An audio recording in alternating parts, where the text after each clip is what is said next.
Dropping the untold stories of industry leaders, influencers, and insights on future innovation. I'm John Davidson, and this is the DLC Drop Podcast. All right, ladies and gentlemen, welcome to the DLC Drop Podcast. It is my pleasure to welcome my friend Wim Stocks to the program. Wim is the former chairman of CSL, Collegiate Star League, and World Gaming Network, has now joined Vindex and Belong Gaming Arenas as head of commercialization and partnerships. Wim, welcome to the podcast.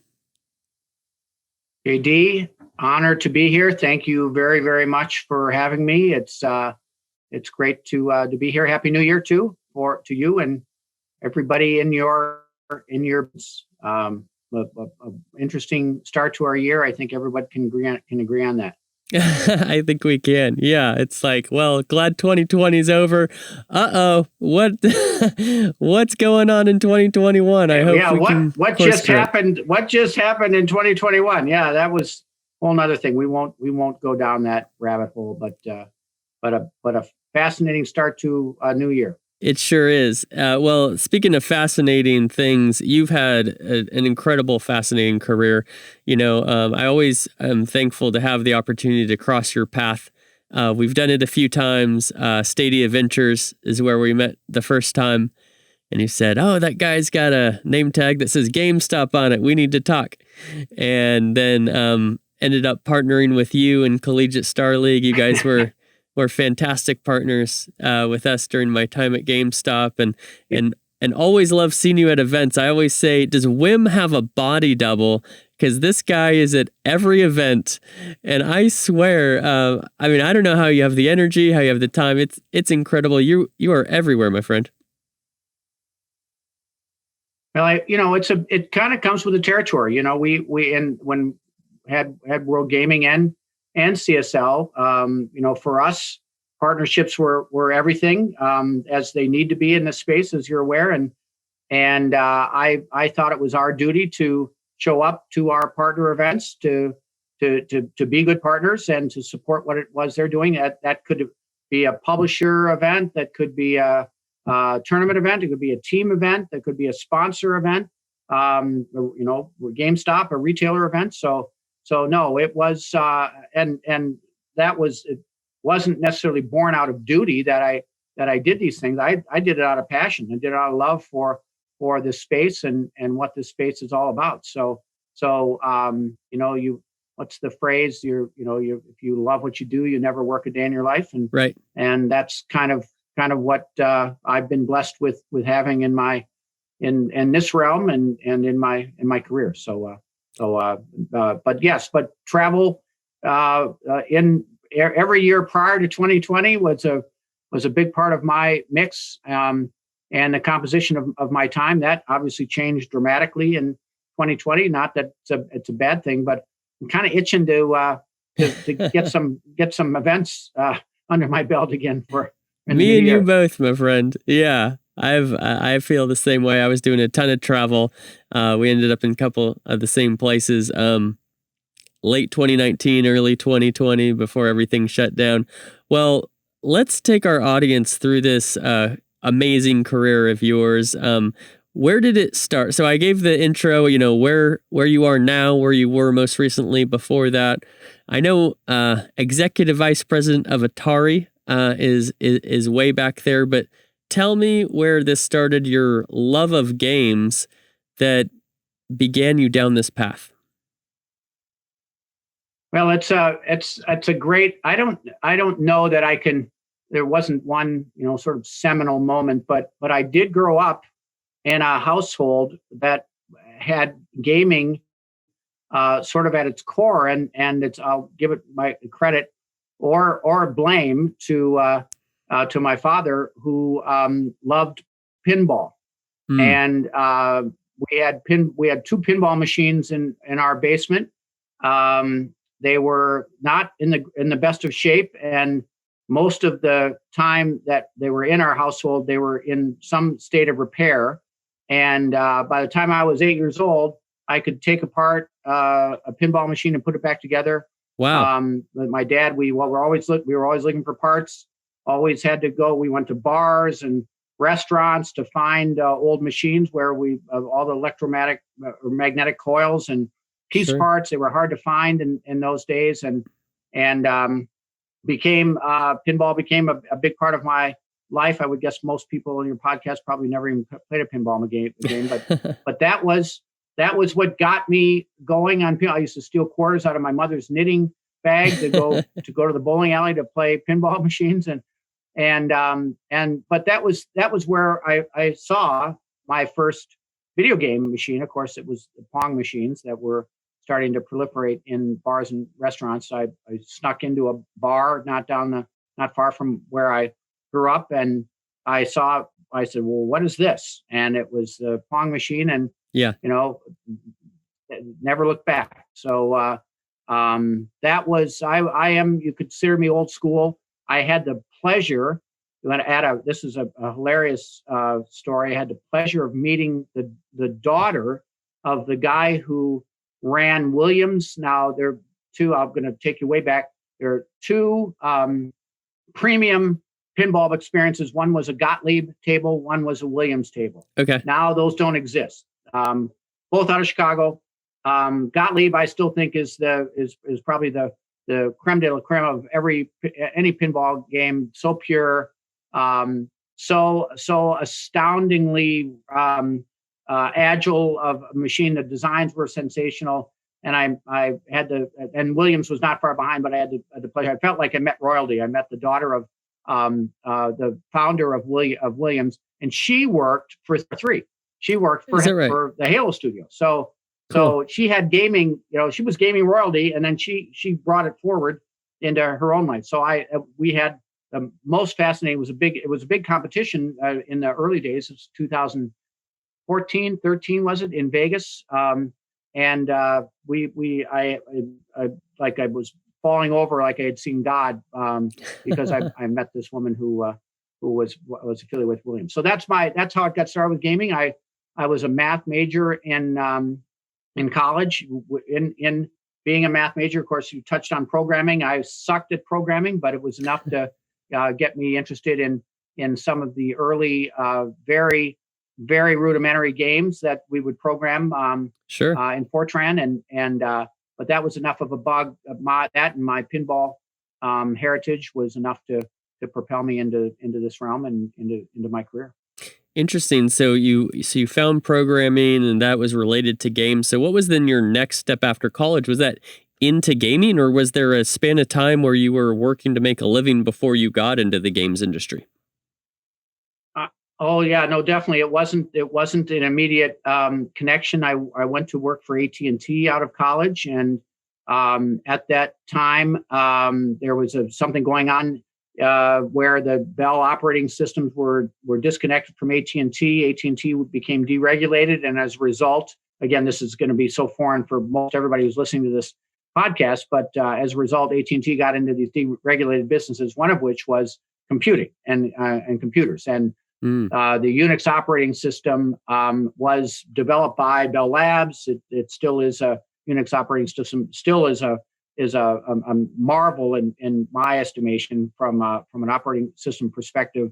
Yeah. Very networking in days when networking didn't really exist. But that was my exposure then to computing, and not long after that was introduced to a distribution company who many of the people here will remember, Navarre.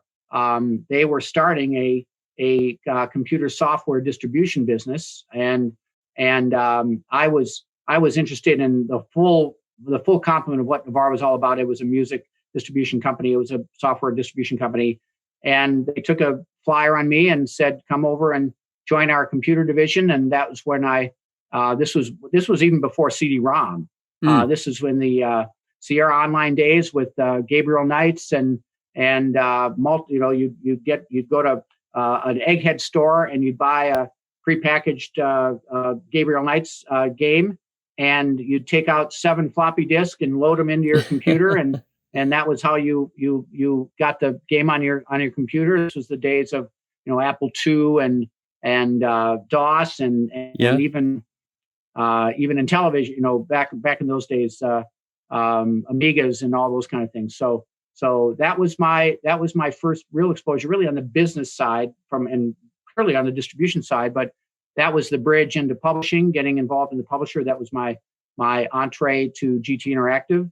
If everybody, again, very formative company in the publishing realm around video games, really PC games. At one point in time, was sort of held at a dominant share of first-person shooters. This is in the Doom, Quake, Duke Nukem, Unreal timeframe. My Unreal time when Epic was a tiny little company, and Mark Rain and Jay Wilbur and I would get on the phone and argue about why doesn't Walmart have more of our products, and why doesn't Best Buy have more of our products? So it was all a publishing dynamic that I got involved in the gaming space. But that was the start of my career in gaming, and it's all I again haven't looked. Well, that's really neat, and it's really cool to see that to come from the very, very grassroots, not of esports, but of gaming. Now, okay, so you made it in G2 Interactive or GT Interactive, Atari. Tell me about your introduction to esports. When did that happen, and how did that happen? After I left Atari, this was in 2006, I started my own company. It was called Elephant Entertainment, and we were all about bridging the digital experiences that were starting to proliferate. So MMOs, casual game platform for download. But we bridged in retail. We had interesting models that would enable a retailer to stay involved in the life of a game after it had been purchased on a retail shelf. We did this with Best Buy, we did it with Walmart, we did it with GameStop, and we started a program with Target. Best Buy really had done a great job with it. This notion of bridging digital and retail and extending the life of a game. In those days, you sold a game and that was it. But here was our proposition to how to reward a retailer for making that initial investment in the game, and then keeping them involved in the supply chain of monetization after the fact. So this was a model we created through my Elephant. This is now mid 2008. We had a great 2 years of getting ramped up and getting ready for the big time. And 2008 came. We went into the marketplace. We had self-funded to get us going, and we said, okay, now we need to raise some money. We started raising money in the summer of 2008. You probably know where this ends. Is in the fall, that September is when the market crashed. Everything went to hell. Right. And what was funny is that the money was drying up in the July-August timeframe. We didn't know it was what was coming on the other end of this. It was already the signs were in the marketplace that the crash was coming, that the toxic real estate assets were all going to drop the bottom out of the marketplace, and so it came September when it was clear we couldn't raise money. We said, okay, we need to find another way to build, and we started shopping ourselves to publishers. And ultimately, long story, I won't give you all the gruesome details, but THQ ended up buying us in 2008, latter part of 2008. I guess it was 2008 when that all happened. And at that point, THQ had no digital play. They had no online play. We became their nucleus for a digital strategy and for an online strategy. And after a year of doing, they bought us, brought my whole team over. We really honed in on this notion of MMOs, and helped a couple of their studios get MMO concepts up and running. But I hated it. After a year, I hated it. I ended up buying myself out of the last 2 years of my contract. Okay. And then I started looking around and saying, well, what else is out here? And I got approached by two young guys out of Toronto who were gamers through and through. Before gamer, being a nerd wasn't as cool as it is now. It was then. Right. These two young nerds, they would self-proclaim nerds, found me and said, you know gaming better than we'll ever know gaming. We have what we think is an interesting proposition. And it was building a tournaments platform that enabled people to play against one another for money. And that was the start of World Gaming. That was, and so I was super intrigued by it. I said, I'm hooked. Tell me what you need, what you want. Let's build this thing. We ended up launching as World Gaming in 2009. But before we launched, we attracted the attention of Richard Branson. These two guys had built the two young guys, which I'll name them, Billy Levy and Zach Zeldin. Now I consider my sons. They taught me so much about. I know they taught me more than I could ever teach them. I may have taught them about the gaming business, but they taught me about how to think differently and how to act differently in the context of a industry that was now building and burgeoning in really interesting ways. And one of the things they taught me is that, and they taught me that there are no sacred cows. If you know what you're doing and believe in what you're doing, you don't have to bow to anybody. And we had I remember a number of exchanges around. So here we are dealing with Sony, and here we are dealing with Microsoft, and here we are dealing with EA. Mm-hmm. And we had a particularly, I won't name the company, but we had a particularly bad negotiation going on. Can I swear on this podcast? Is it okay to swear? We'll try not to. Try not to. Yeah. Okay, fine. Okay, well, I won't. I'm sorry. I just wanted because that's part of the story, and I'll soften it. But that's okay. They said, well, F these guys. We can persevere. We don't need them. I said, well, we do kind of need these guys. So you can't say that, but that was their attitude, and that was how they approached, and by and large, that's how this proposition came to be, and thinking differently and thinking in a really unconventional way is how I got involved in sort of the ground floor of esports. We were 3 years behind MLG. MLG was around longer than that, but their momentum was really about 2007, where we were 3 years after that, really getting going in the 2009, 2010. But in any event, so we got the attention of Richard Branson as World Gaming. He wanted to buy the company. We said, well, it's not for sale. We knew we had a good proposition at that point. And it was all around, head-to-head gaming for money, for cash. That was, and that platform that they built was that notion. It wasn't, it was well before the word esports even existed. We didn't even know what to call it. We called playing, head-to-head matches for money. And skill-based gaming, it was very misunderstood in those days. Skill-based gaming, still maybe misunderstood, not as badly as it was in those days, but it's perfectly legal. There are certain laws and legislation you have to be careful around. But we had the best attorney in the world, a guy by the name of Tony. I'm going to forget Tony's last name. A big gambling attorney in why can't I think of it? Tony Rocca. Sorry, Anthony Rocca. He has a big firm in Las Vegas that runs big gambling practice, but also skill-based gaming is one of his fortes. And we hired him to prove to EA, to the NFL, to the NBA, to Take-Two, to Sony, to Microsoft, that what we were doing around head-to-head gaming for cash was perfectly legal. Now, John, you and I could play a FIFA match for $10, perfectly legal. Yeah. But if Sundance comes in and bets on our outcome, that would be gambling, and that is now as everyone's aware, gambling is in a very different place than it used to be, and much more accepted and much more predictable, and certainly going to be a huge dynamic for us going forward. But then in those days, we did a lot of work educating around competitive gaming and specifically around skill-based gaming. So, long story short, as we're going into 2010, we're about to launch as World Gaming, and Richard Branson hears about us. We fly to the story is the gentleman called us out of Toronto. His name was Andrew Black.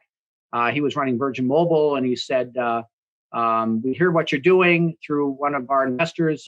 We think this is super cool. Has Richard seen this? And I And we said, Richard who? We said, Richard Branson. He said, well, no, of course not. We don't know Richard Branson. And he goes, Richard would love this. A week later, we're sitting in Richard's office in London, talking to him about World Gaming. And he said, I want to buy the company. So it's not for sale. We got a lot of work to do to get it ready for launch. He said, well, then I want you to call it Virgin Gaming. I'll give you the license for free in exchange for a small royalty on the back end. And we said, that's interesting. Okay, that makes a lot of sense. Virgin's a trusted brand. Virgin also, we were spot on for the brand. As you know, Virgin attaches itself in conventional businesses, but with unconventional models. And so that's how we launched the company. We ended up going to E3 in June of 2010 and launched as Virgin Gaming. We had Richard Branson standing out front of the convention center with us in our armored car full of $1 million, fake $1 million, but we had $1 million there. And that was that launch day, that first opening day of E3, had a great press person who got us on the front page of the Wall Street Journal saying, "Oh, now you can gamble playing video games." That hadn't been at all a dynamic. So in any event, that's what launched World Gaming / Virgin Gaming. We won't take you through the whole history, but after we went in the market as Virgin Gaming, we kept running into obstacles with the Virgin brand because sponsorship started to become a big model. And one of the biggest disappointments of my career, we were working very closely with EA around a FIFA World Cup event that would parallel the real World Cup event, 2014. Yeah. And we had to flush about a year's worth of work down the drain when FIFA came to us and said, we just ran this tournament about a month before the World Cup started. We just ran this tournament by our sponsor partners, and Emirates, who's an airline and a big sponsor, $200 million. They said they're not going to allow this. And I said, well, we're not an airline. I said, well, Virgin is, and your brand is Virgin. So that was the start of many other brand conflicts. Funny how that interesting. One of those things where you hear a word, you've never heard a word before, and then you start hearing it all over the place. Yeah. The same thing was happening. We got denied on this big promotion, and then we started running into it with telephones, cell and mobile company disconnects and conflicts. We ran into it with hospitality. We ran into a number of different places. We ended up having in 2014 give the license back to Virgin, went back in the marketplace as World Gaming, and that was sort of the modern era of World Gaming. In 2015, we bought CSL and pushed them all together, and we were purchased by Cineplex. We were invested in Cineplex in 2015. They ended up buying us all in 2017. In June of this past year, CSL and World Gaming were purchased by a private equity company that is now referred to as Playfly. Yep. And about college esports at this point in time, I left to join Vindex in December. Yes. And thrilled to be here. So that is my chronicle in a compressed description. Yeah, that's your story, and you're sticking to it. That's so cool. You know what I take away. Right, damn right. What I take away from that is you've always been on the edge, the forefront of what's happening in the space, which I think is super cool. And I know you're at the forefront yet again, and I want to talk about that in just a minute. Take me through that experience with Richard Branson. So you're in London, right? So you got called into his office. What was that experience like? What were you feeling? That negotiation, a lot of times these people who are pillars of industry, they just have such an advantage because they're so intimidating. You feel like you can't say no to them. Maybe that was your perspective. Maybe it wasn't. Just take me through how that whole experience felt emotionally to you and your team.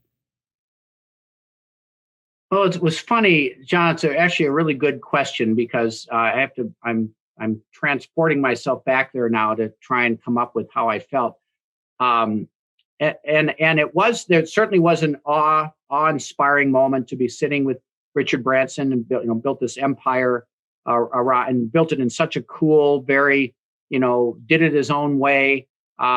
Just always a bit admirer of someone like that. And at the same time, what I remember thinking was that here are these two young guys that they were still in their early 20s, and it was like they were having a conversation with a friend of theirs. Wow. They weren't intimidated one bit, and it was their, back to what I said earlier, is that they were so confident what they had was stellar. They were confident that they knew their subject matter in such a good way, and such an unusual way. Yeah. But they also were part of the gaming community, and the notion of as players. I was part of the gaming community on the business side. Right.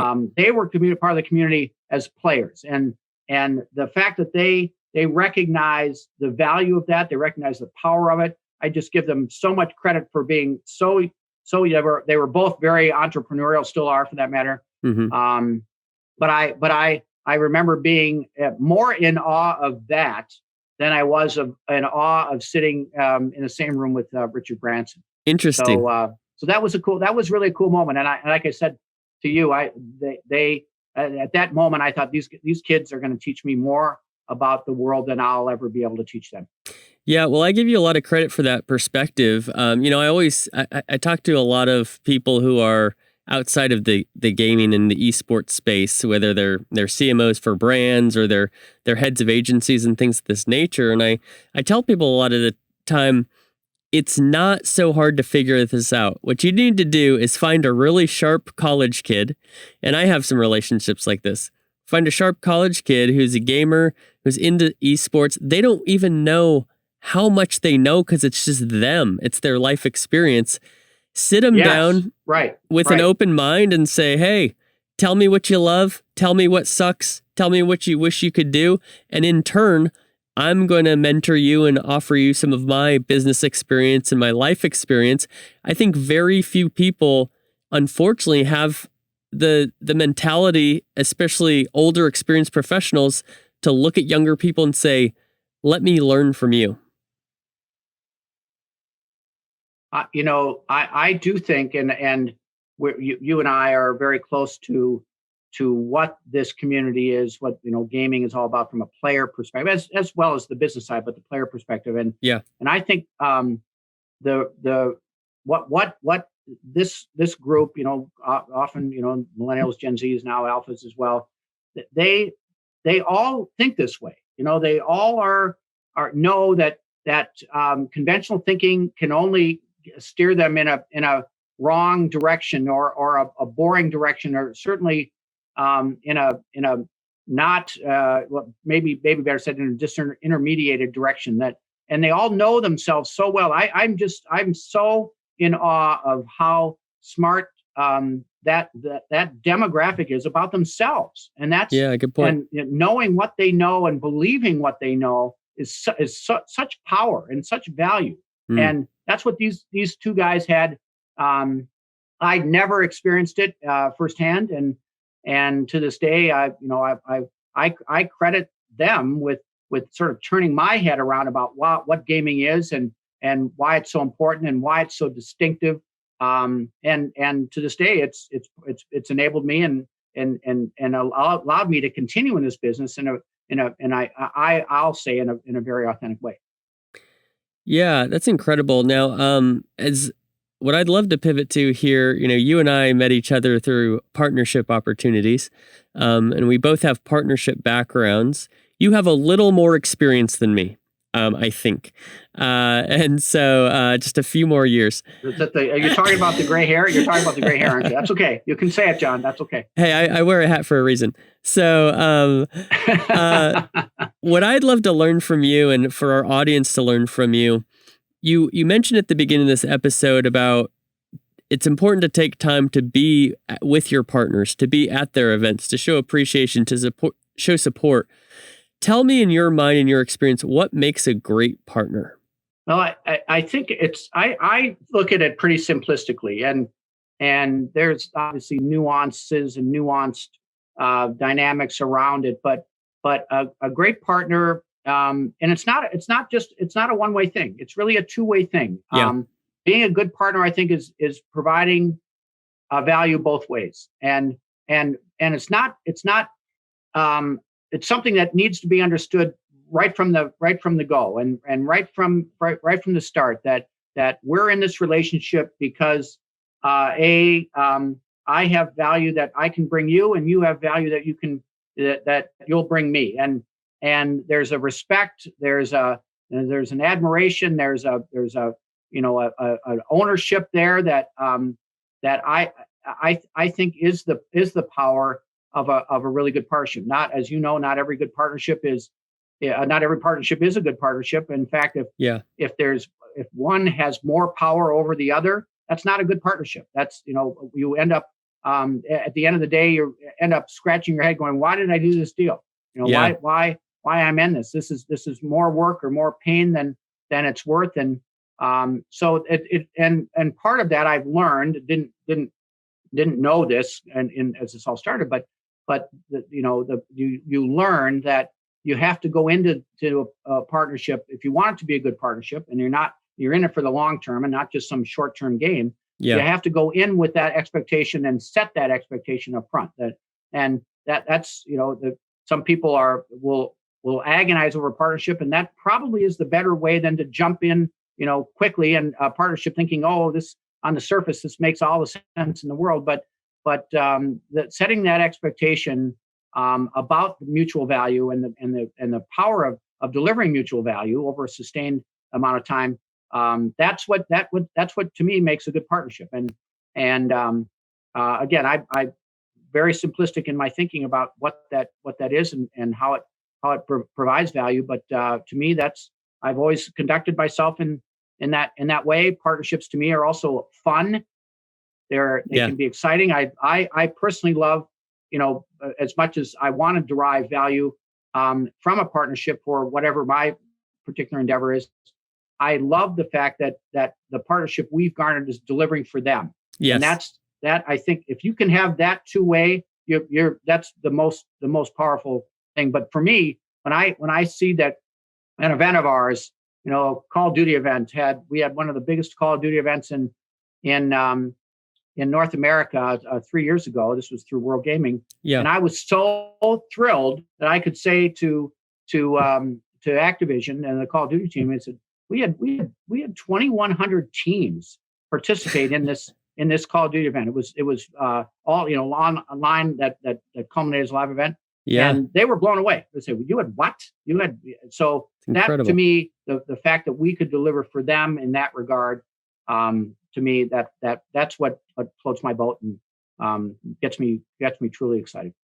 I love that perspective. Yeah, I think number one, life is about expectations, right? So even beyond business, expectations are everything. And to set those properly is setting yourself up for success. The other thing I'd add that I've recognized, and you made a great point to it, is I feel like when you're in a role of partnerships, you're almost playing for the partner. You're on the partner side more than even your own company. You're saying, hey, let me help you understand what we do here, help you understand how to get the most value out of it, and introduce you to the team and make sure that you're accomplishing your KPIs. And if you're doing that for each other, like a personal relationship, rather than just one person taking all or just being guarded and, making sure that you're taken care of, if you're both, I guess, looking at the partner first, you're going to be taken care of. Has that been your experience? I believe that, John. I think you've described it perfectly. And there's a real balance there, and that balance you have to take really good care of and respect but also partnerships can get off the rails. You got to know when to also say, hey, wait a minute, this isn't working. Good point. This is we need a course correct here. We need to get back on the rails, and I can think of a number of circumstances where that you get it back on the rails, but sometimes you don't, and true, and that's okay. That's okay. There's world is huge amount of the great news is there's so many opportunities for partnerships, but that is I think this two-way street, the mutual value is so important, and with as I was describing the joy I have in a partnership is if that exists on the other side, man, you just there's nothing going to beat that. That's just the ultimate sort of relationship and value that you're going to be able to derive. Absolutely. Well, let's jump ahead to your current initiative. You've just joined Vindex and Belong Gaming Arenas. When I was at GameStop, one of the things I was tasked with at one time was researching this concept. GameStop's been looking into a similar concept, and there's all these mom and pop, barcades, if you will, entertainment, gaming, venues all over the United States. And then I looked across the pond and I looked at Belong, which is owned by Game in the UK. And my goodness, I couldn't believe how well they were doing it. And so obviously Sundance, Mike Sepso have raised a lot of money. They've brought Belong over to the US, and I'm excited to see what they're going to do. I've had the opportunity to talk with Martin and have a number of talks with Sundance and kind of see behind the scenes a little bit. You're a big believer in the localization of esports. Tell me a little bit more about that and why you see that as the future. Well, the great thing about, and John, you nailed it. The notion of an arena, we'll call they're not stores, they're not venues. They really are arenas. They're small arenas. They're 6,000 to 8,000 square feet. 72 to 120 stations for play. That it wasn't an overnight success, but the Belong team coming out of Game, the retailer there, knew they had to do something different. This couldn't be a bolt-on to retail. It really had to be a complete reinvention, rethink of what that space and what the experience is all about. So over the course of the last 2.5 years, they really honed and refined what that experience is. It really is the notion of the experience first, the participation, experience around the participation first, retail, really a secondary side of this. So yes, there's a retail component to it, a resale component to it, but it's in complete harmony with the participation side, the equipment that's portrayed. This is premium experience. This is top level equipment. The PCs are state of the art, top notch, high performance. The overall brand experience is very premium. The interactions of programming very very high end. But it's all driven to be hyper local. And you think about esports. How did esports get built? It really got built in the macro. And you think about where esports got built. If you were a pro team before the franchise model, you'd get on a plane to go to Katowice to participate in a big ESL Counter-Strike tournament. You'd fly to Los Angeles to compete in another to New York to ESL 1. These were nomadic activations, and they were all really driven around global engagement. But what was missing was the sort of the local, the regional pieces of this. And once the franchise models took hold, and I'm a big. I know some people don't believe in the franchise model or think it's meaningless. I think it's meaningful, and I'll harken back. This is one of the things that the franchise model does really well is that takes advantage of a local market, a local franchise. You think of we talked jokingly about the Minnesota Vikings. That's a very local activation. That's a very regional sort of activation. Minnesota, Iowa, not Wisconsin because Green Bay's there, the Dakotas, and that was missing. That was missing in esports. And then you take on now here from our perspective, we think about college. College. You think about college football. Who cares about Alabama football? Well, the nation does, kind of, because they're the best. But it's one of the most engaged fan bases you can have in the state of Alabama around Alabama football. That didn't exist in esports overall. The franchise model helped, but in college now, as these colleges build esports programs, they're also now a hub for a very localized, very regionalized engagement. Not only from the players, but also fans who they like. They're Harrisburg, alumni or live in the Harrisburg area, or they're at UC Irvine or Robert Morris in Chicago. Those now are fan bases for those colleges in the esports realm as well. So Yeah. seeing all that and seeing all this and experiencing this from CSL, it just, again, over the course of the last year and a half, is a man, this space is missing an opportunity with the local, building local fan bases, building local activations, building local affinities is the next wave. And it was in my estimation. And then, sure enough, Mike and Sundance are well in front of me, and they strike.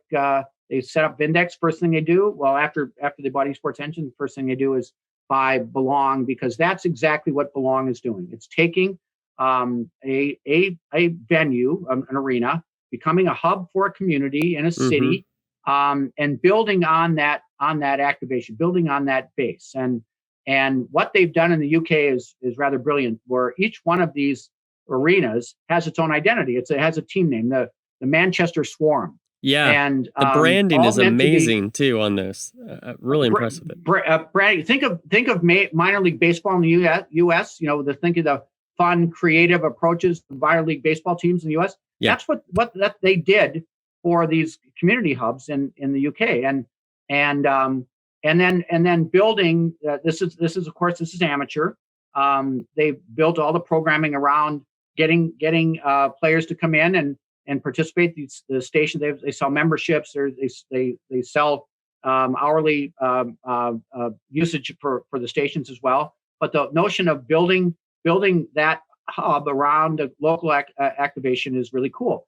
So the Manchester Swarm, it's the Manchester Belong Arena. They sell merchandise. They have a Call of Duty team. They have a Riot. They have a League of Legends team. They have a Rocket League team, all falling in under that Manchester Swarm that namesake and branding. So all of a sudden there's a community identity for those teams and for those players that they wouldn't have had otherwise. And then think about taking those hubs and then networking them all together. That's what Belong is. That's what. So you're in Manchester. You play a Belong venue in I can't name names yet, but Liverpool or whatever. New York, because we did announce a partnership with Andbox. So New York is definitely one of the arena locations. And you take that hyper localized presence and build up the community around it, and then you put it into the realm and the dynamic around a networked opportunity to be together. And there was some public information shared that there'll be over 500 locations in the United States in the next 4 years, another 1,000 globally. So big footprint that will be built. And at this point, well capitalized. There's a digital play that will accompany this.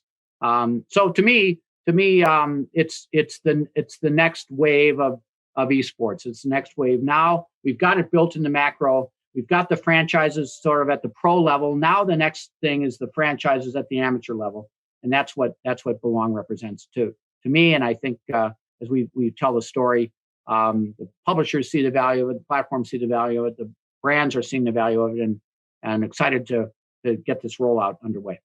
Yeah, I'm excited to see it too. One of the things that was a big unlock for me, I'm a big believer in the localization as well. I worked with a lot of the local Overwatch League teams when I was at GameStop, and I saw a lot of the benefits.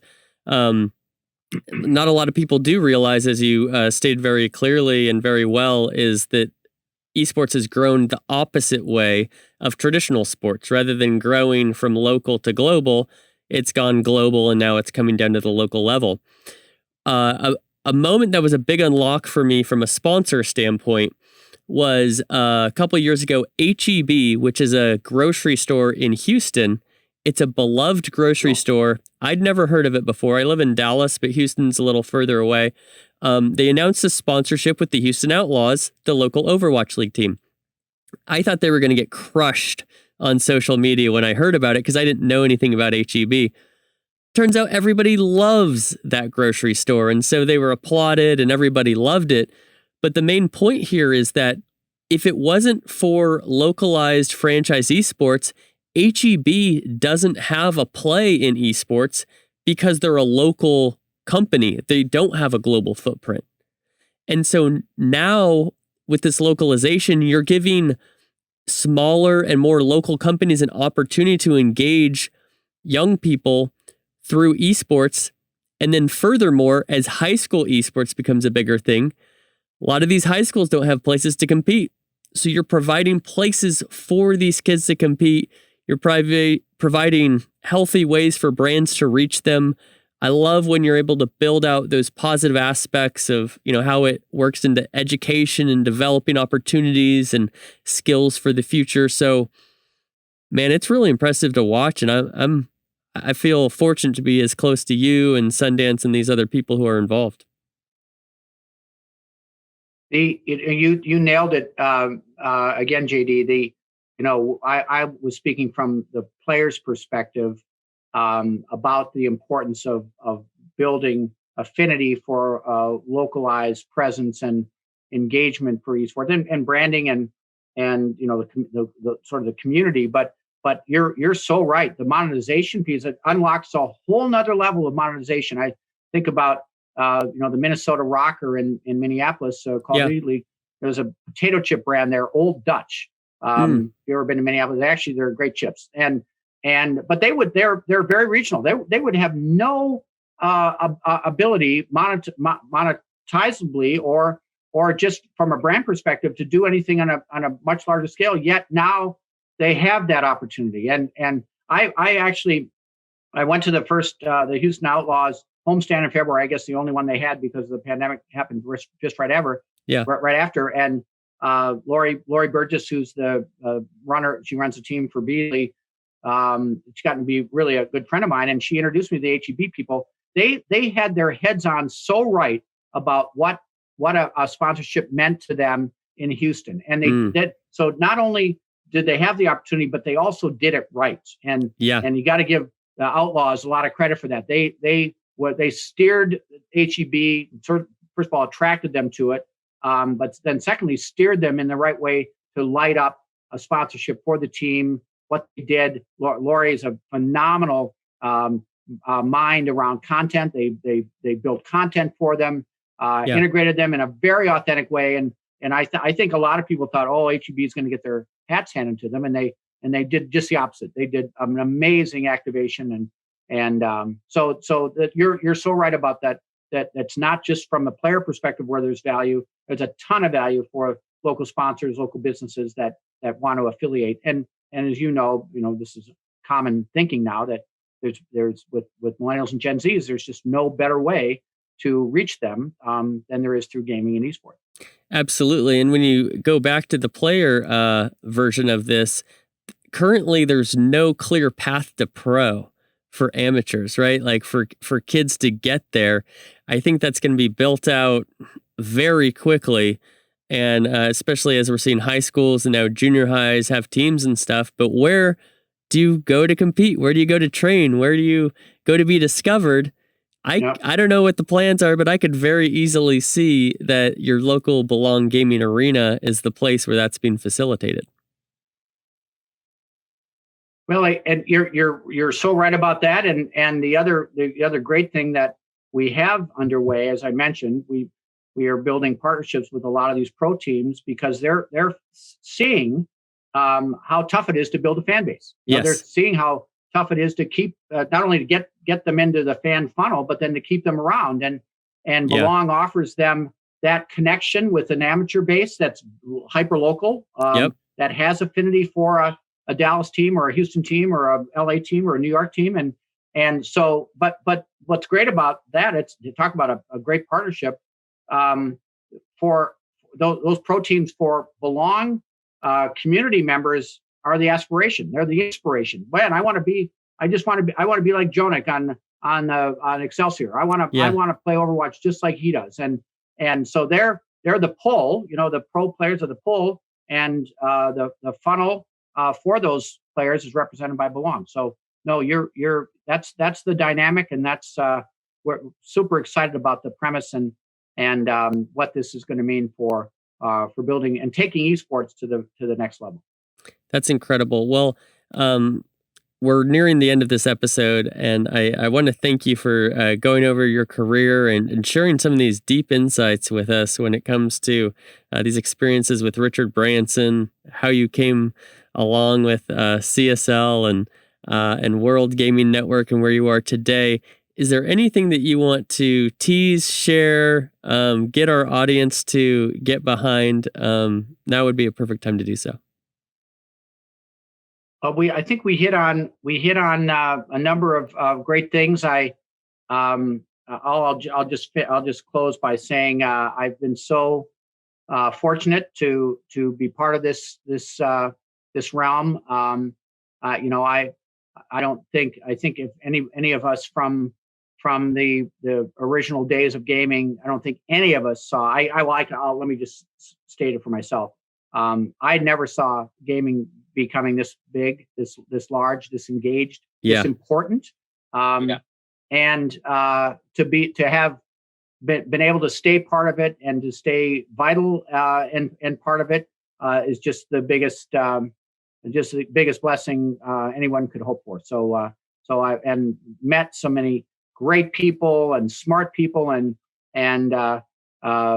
people who think unconventionally and differently. That's taught me so much in this realm, and gaming at the heart of it is probably one of the strongest communities of minds and players and people that I could ever want to be part of. So that I'll leave with that, and I just tell everybody to keep an eye out there's a Belong coming to your community. Keep an eye out for it. We won't be shy about talking about them when we're ready to go. And John, I appreciate you giving me time to blather on about all this stuff.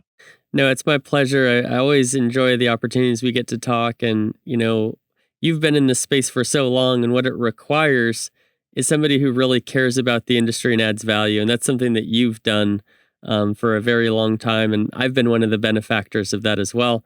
So I want to thank you personally for the times we've been able to spend together as well.